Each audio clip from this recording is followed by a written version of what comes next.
Alors à qui? À toi, Laetitia. Ah bah voilà, Lily. à moi. Alors moi, On va pas parler de rose, là, on va non, parler marron. bah ouais, c'est ce que je me suis dit. Bon, c'est pas la couleur la plus, enfin, c'est pas aussi joyeux que toutes ces couleurs, mais c'est pourtant d'actualité parce que c'est la couleur qui a été élue cette année par Pantone. Mais avant d'en parler un peu plus précisément, je voulais déjà resituer pour celles et ceux qui connaissent pas trop. Qui est Pantone, pas Pantone, Pantone. Je connaissais pas toute l'histoire, donc je vais faire un petit récap. Pantone, c'est à l'origine une petite boîte américaine qui a été Lily fondée. Wikipédia, bonjour. Ouais, bah non, mais Bah je oui, me suis carrément. renseignée, je suis allée sur le site de Pantone, qui a été fondée en 1866 et qui crée des nuanciers pour les fabricants de cosmétiques à la base. Donc c'est quand même très vieux, jusqu'au jour où il y a un petit malin qui s'appelait Lawrence Herbert, qui rachète la boîte en 1962, donc quand même un siècle après, et qui a l'idée de créer un système standardisé pour que tout le monde soit sur la même longueur d'onde en matière de couleurs. Donc il va créer un nuancier de manière à ce que les designers, les imprimeurs, les peintres puissent tous communiquer entre eux de manière claire et précise grâce à des codes alphanumériques, ce qui n'existait pas. Avant, on disait jaune moutarde, ouais, mais t'en as 10 différents, etc. Donc, il va imaginer une espèce d'énorme catalogue, comme un grand livre de coloriage, qu'on appelle le nuancier Pantone ou Pantonnier, et qui répertorie des milliers de couleurs, et qui, au final, est devenu une sorte de langage universel de la couleur, une bible. Et donc, le Pantone Color Institute, qui est donc l'Institut Pantone, a créé en 1999 le Pantone Color of the Year. Je suis désolée, moi qui ne suis pas pro-américaine en ce moment, je fais beaucoup de pubs pour les États-Unis, bref. Et qui élit, donc, comme son nom l'indique, la couleur de l'année. Donc, ils réunissent pour ça une batterie d'experts de chez Pantone qui viennent de divers horizons. Ils analysent en parallèle toutes les tendances du moment dans la culture mondiale, les films, la mode, la déco. Et comme ce sont des gens qui ont une capacité à voir le monde à travers le prisme de la couleur et une sorte de faculté intuitive d'interconnecter tout ce qui se passe dans le monde, ils arrivent à traduire la couleur et à en faire ressortir celle qui est la plus présente en fait dans la culture mondiale ou qui va l'être parce qu'ils sont souvent quand même finalement assez en avant. Enfin moi c'est vrai qu'à chaque fois que je vois arriver les couleurs Pantone, à chaque fois je me dis ah du mauve. Bon, et puis en fait, tu te rends compte que l'année suivante, tiens, oh là là, il y a du violet partout. Donc au final, c'est quand même assez juste. Moi, je me suis toujours demandé, est-ce que c'est justement parce que ça va arriver vraiment et qu'ils, tu vois, ils dénichent la tendance, ou est-ce que c'est parce que eux décident qu'il y a cette couleur que du coup ça inonde le marché? C'est un peu devenu une influence, tu vois quoi. Ouais, est-ce que c'est ça. pas eux maintenant qui influencent? Je sais pas. Tu crois à ce point-là quand même pas. Bah, Parce je que sais là, pas. la Terre, par exemple, dont on va parler, il commence à y en avoir déjà. Tu vois bien avec Oui, le mais il y en retour a des années toujours eu. 70. Il y en a plein qui Ouais. diraient cette Moi, je couleur-là. trouve que là, tu vois, on revient aux années 70. Ouais. Il y avait du marron à gogo et ça Ouais. fait déjà, moi je trouve, Ça un fait moment. quelques années qu'on parle Oui, des années oui. 70. Ouais. Oui, mais bon.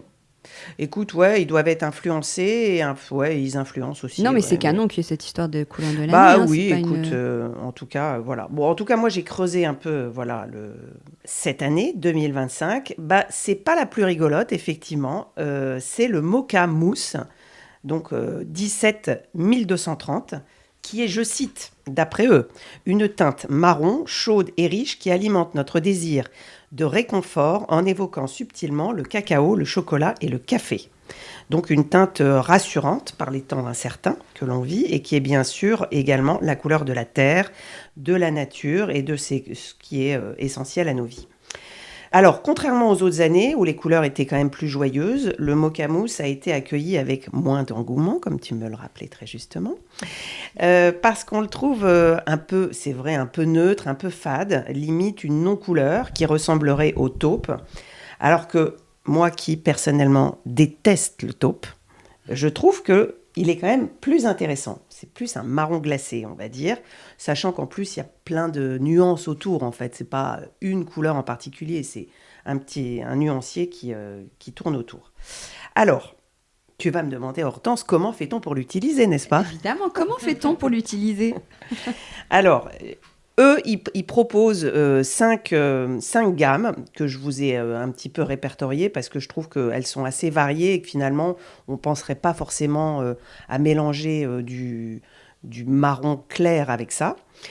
On a une première famille qui est simple et élégante, avec des tons beige, rosé, crème, nude, ambré, brun. Donc là, on est vraiment dans c'est assez doux, neutre. Il y a une deuxième famille, il propose un mélange plus floral, assez doux aussi, avec des tons de pierre, de bleuet, de blush, de vert sauge. Donc c'est coloré, mais ça reste encore assez doux. Après, il propose de le mélanger avec une version beaucoup plus vive et multicolore, avec du bleu curaçao, du pêche, qui était la couleur de l'année 2024. Bon, celui-là, on l'a vu, mais enfin, ça n'aura pas été le plus flagrant. Mais si, il y en a quand même pas mal du pêche. Quand même, pêche, moi, j'adore. Ouais, toi, t'adores, toi. Ah ouais. Ah ouais.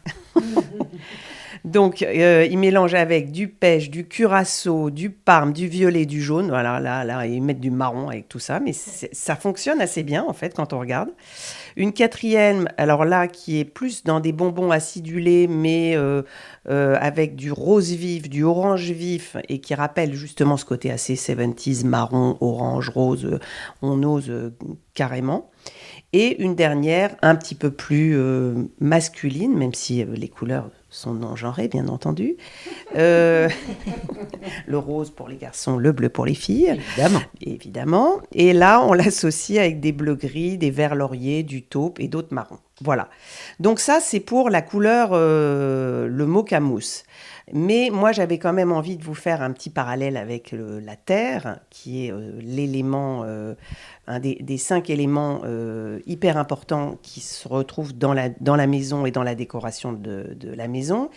Parce que c'est pas pour rien, finalement, que ce mot mocha mousse a été choisi. C'est que on est dans une période incertaine. Alors, il y en a qui vont choisir la couleur, comme tu disais, Marie. Et puis la terre, elle ramène quand même à l'essentiel, à nos racines, à la nature, à ce qui a du sens.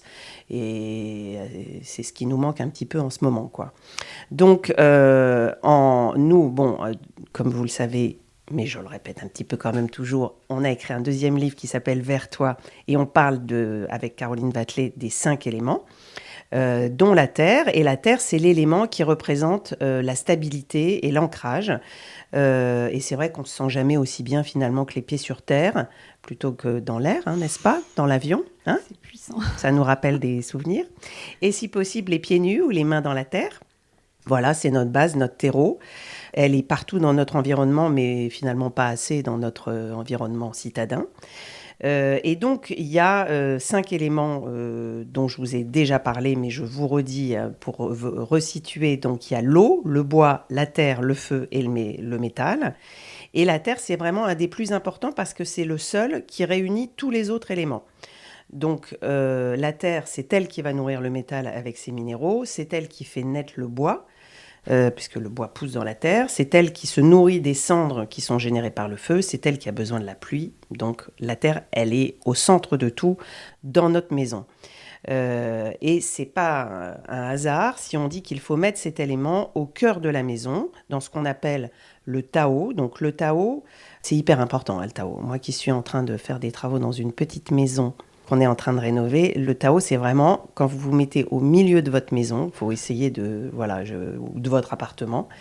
C'est vraiment hyper important de choyer cet endroit et si possible d'y mettre de la couleur terre parce que c'est celle de la stabilité, de l'ancrage et qui fait que de là va rayonner une harmonie dans toute la maison. Donc le Tao, c'est quoi? Le Tao, c'est ça, c'est le centre de la maison. Ah d'accord. Pardon, c'était pas clair. Non, c'est moi qui n'ai pas compris. Non, mais le Tao, mais j'ai toujours pas compris, ça veut dire quoi, c'est le centre de la maison?